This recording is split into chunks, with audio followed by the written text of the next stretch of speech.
কালো চামড়ার ওপর সাদা ডোরাকাটা সাপের বাচ্চাগুলো বাংলাদেশে পাওয়া সাপের প্রজাতির মধ্যে সবচেয়ে বিষধর ও বিরল প্রজাতির কিংকোবরার।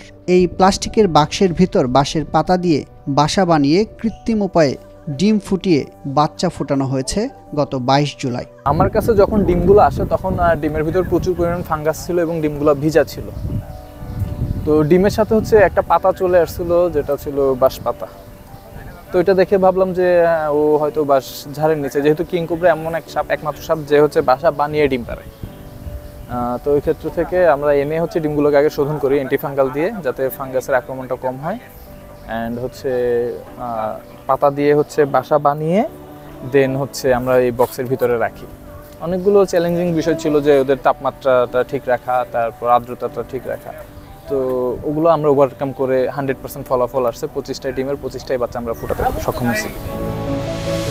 বাংলাদেশে কৃত্রিম উপায়ে ডিম ফুটিয়ে কিংকোবরার বাচ্চা ফোটানোর ঘটনা এটি প্রথম। আর অসাধ্য এই কাজটি সাধন করেছেন চট্টগ্রামের স্ন্যাক্স রেস্কিউয়ার সিদ্দিকুর রহমান রাব্বি। তিনি স্ন্যাক্স রেস্কিউয়ার টিম বাংলাদেশ নামের একটি স্বেচ্ছাসেবী সংগঠনের সদস্য। ডিমগুলো এক পাহাড়িদের থেকে কিনে নেওয়া বলতে সে সাপ মেরে ডিমগুলো খাওয়ার জন্য নিয়ে যাচ্ছে সাপসহ। তখন আমার এক মামথু ভাই দেখার পরে আমি তো তাকে বলে আসছিলাম, সে যেহেতু ওই পার্বত্য জোনে থাকে, তো বললাম যে প্রয়োজনে ডিমের বদলে আমরা ডিম দিব। তাহলে ডিমের বদলে ডিম যখন আমরা বলছি, তখন একটার বদলে 2টা ডিম দেবো বলছিলাম। তো বলে যে না, পাহাড়িরা তখন টাকা চিনে গেছে প্রচুর পরিমাণ। তো তারা বলে যে না, হবে না, সাপের ডিমে পুষ্টি বেশি, তেল বেশি, ওটা মজার সাপ। আমি বলছি আচ্ছা ঠিক আছে, তাহলে 4টা করে ডিম দেবো। তো ওরা রাজি হয়েছে। তো 25টা ডিমের জন্য আমরা তাদেরকে 100টা ডিম দিই। 7 দিন পার হওয়ার পর বাচ্চাগুলোকে পানি ও মুরগির মাংসের ছোট ছোট টুকরা খেতে দিচ্ছেন রাব্বি। এখন এগুলোর যত্ন আমরা আপাতত ওদেরকে পানি খাওয়াচ্ছি, এবং পানির সাথে সাথে সাপ তো মাংসাশী প্রাণী, মাংসের চাহিদার জন্য আমরা ফার্মের মুরগির চেস্ট পিসটাকে লম্বা আকৃতি করে কেটে দেন ওদেরকে খাবার হিসেবে দিচ্ছি। কিংকোবরার বাচ্চাগুলোকে প্রকৃতির সাথে খাপ খাওয়াতে প্রতিদিন চট্টগ্রাম নগরীর বাটালি হিলের শতাই অঙ্গনে নিয়ে যাচ্ছেন তিনি। এবছর পুরো 1471টি সাপ রেস্কিউ করছে। কি করেন আপনারা রেস্কিউ করে? এগুলো রেস্কিউ করে যদি সাপ অসুস্থ থাকে তাহলে এগুলোকে ট্রিটমেন্ট দিই। ট্রিটমেন্ট দিলে সুস্থ হলে তারপর আমরা ওর আবাসিক স্তরে ছেড়ে দিই। কদিন আগে 25টির মধ্যে 5টি বাচ্চা পরীক্ষামূলকভাবে খাগড়াছড়ির মাটিরাঙ্গা এলাকার পিঠাছড়া জীববৈচিত্র্য অভয়ারণ্যে অবমুক্ত করেছেন রাব্বি।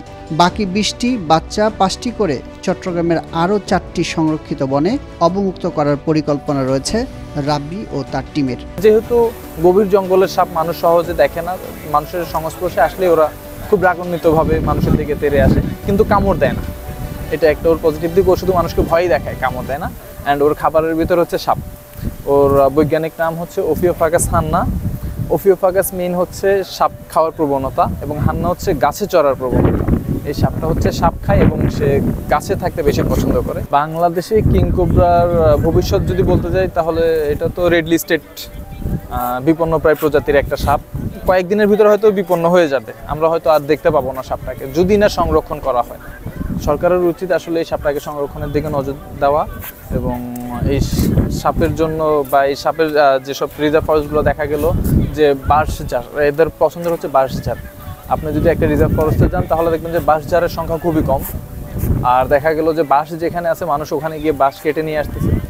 এই সাপটা যদি বাঁচাতে হয় বা এই বিপন্নপ্রায় প্রজাতির এই প্রাণীটাকে যদি সংরক্ষণ করতে হয়, তাহলে আমাদের বাঁশঝাড় এবং রিজার্ভ ফরেস্টগুলোতে যে মানুষের গাছ কাটার প্রবণতা, এগুলোকে বন্ধ করতে হবে।